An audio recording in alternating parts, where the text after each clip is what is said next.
ഒരുപാട് പണം ചെലവിട്ട് നടത്തുന്ന വഴിപാടുകളേക്കാൾ ഇരട്ടി ഫലം ലഭിക്കുന്ന ഒരു കാര്യത്തെക്കുറിച്ചാണ് ഇന്ന് പറയുന്നത്. സ്വയം സമർപ്പിക്കുന്ന ദേവാർപ്പിതമായ വഴിപാടുകൾ ജീവിത പ്രാരാബ്ദങ്ങളാണ് അധികം ആൾക്കാരെയും ഈശ്വര ചിന്തയിലേക്ക് നയിക്കുന്നത്. വിഷമതകൾക്ക് ഭഗവാൻ ഒരു പരിഹാര മാർഗം തരുമെന്ന ഉത്തമ വിശ്വാസമാണ് നമ്മളിൽ നിലനിൽക്കുന്നത്. പണം ചെലവഴിച്ച് വഴിപാടുകളും ദോഷപരിഹാര കർമ്മങ്ങളും നടത്തിയാൽ ദുരിത നിവൃത്തി ഉണ്ടാകുമെന്ന ചിന്ത തന്നെയാണ് ദുരിത നിവൃത്തി വരാത്തതിന് പ്രധാന കാരണം. പണം കൊണ്ട് മാത്രം നടത്തുന്ന പരിഹാരങ്ങൾക്ക് പരിമിതികൾ എന്ന കാര്യം തിരിച്ചറിയണം. പരിഹാര പൂജകളുടെ 10 മടങ്ങ് ഫലം തരുന്നവയാണ് നാം സ്വയം ചെയ്യുന്ന ദേവാർപ്പിതമായ വഴിപാടുകൾ. അതിനെക്കുറിച്ചാണ് പറയുന്നത്. അതിലാദ്യത്തേത് നക്ഷത്ര ആരാധന. എല്ലാ ജന്മനക്ഷത്രത്തിലും മാസം തോറും നമ്മുടെ നാൾ വരുന്ന ദിവസം, ജന്മനാൾ വരുന്ന ദിവസം പക്കപ്പിറന്നാൾ എന്ന് പറയും. ആ ദിവസം ക്ഷേത്രത്തിൽ പോയി അഭിഷേകത്തിന് കരിക്ക് സമർപ്പിച്ച് നിർമാല്യം അഭിഷേകം എന്നിവ കണ്ട് തൊഴുന്നത് വളരെ ഫലപ്രദമാണ്.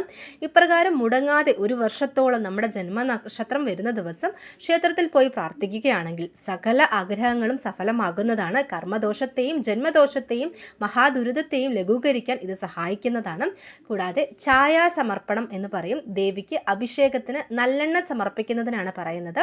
ഒരു പ്രത്യേക ആചാരമാണ് ഛായാസമർപ്പണം. പരന്ന ഒരു തളികയിൽ നല്ലെണ്ണ ഒഴിച്ച ശേഷം ആ എണ്ണയിലേക്ക് സ്വയം നോക്കണം. നമ്മുടെ പ്രതിബിംബം അതിൽ കാണാൻ കഴിയും. ഇങ്ങനെ സ്വന്തം മുഖം പ്രതിബിംബിച്ച ഈ നല്ലെണ്ണ അഭിഷേകത്തിനായി നൽകുക. നമ്മുടെ ദുരിതങ്ങളെല്ലാം ഭഗവാനിൽ സമർപ്പിക്കുന്ന പ്രതീകാത്മകമായ വഴിപാടാണ് ഛായാസമർപ്പണം. ഇഷ്ടദേവി സമക്ഷം ഇപ്രകാരം ഛായാസമർപ്പണം 7 ദിവസം നടത്തിയാൽ ദുരിത നിവൃത്തിയും രോഗനിവൃത്തിയും ഫലം ലഭിക്കും. അടുത്തത് കിഴിപ്പണം സമർപ്പിക്കുക. നാണയത്തുട്ടുകൾ എടുത്ത് തലയ്ക്കുഴിഞ്ഞ് ചെറിയൊരു കിഴികെട്ടി നടക്കൽ സമർപ്പിക്കുക. ഇത് ധനപ്രാപ്തിക്കും ജോലി ലഭിക്കാനും കിഴിപ്പണം സമർപ്പിക്കുന്നത് ഉചിതമാണ്. വ്യവസായികൾക്ക് കിഴിപ്പണ സമർപ്പണം വിജയകാരണമായി കരുതപ്പെടുന്നുണ്ട്. അന്നന്നത്തെ വരുമാനത്തിൽ നിന്നും ഒരു നാണയത്തൊട്ട് തലയ്ക്കുഴിഞ്ഞ് മാറ്റിവെക്കുക. ആഴ്ചയിൽ ഒരിക്കൽ ഈ തുക കിഴികെട്ടി ഇഷ്ടദേവന്റെ നടക്കൽ വെക്കുക. ഒന്നിലധികം ദേവതകളെ കരുതുന്നവർക്ക് ഓരോരുത്തർക്കും പ്രത്യേകം കിഴികെട്ടാവുന്നതാണ്. അത് വളരെയധികം നല്ലതാണ്. അടുത്തത് പലതരം പൂക്കൾ ചേർത്ത് മാല സമർപ്പിക്കാവുന്നതാണ്. സകല ദുരിത നിവൃത്തിക്കും ഉത്തമമായ മാർഗമാണിത്. പലതരം പൂക്കൾ ചേർത്ത് മാല സമർപ്പിക്കാം.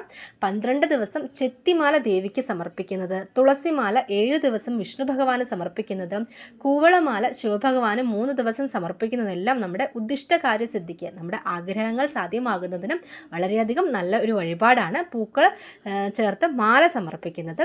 അടുത്തത് ഒരു ഇലക്കുമ്പിളിൽ പൂക്കൾ സമർപ്പിക്കുക. ഇലക്കുമ്പിൾ നിറയെ പൂക്കൾ സമർപ്പിക്കുന്നത് മറ്റൊരു ദുരിത നിവൃത്തിയാണ്.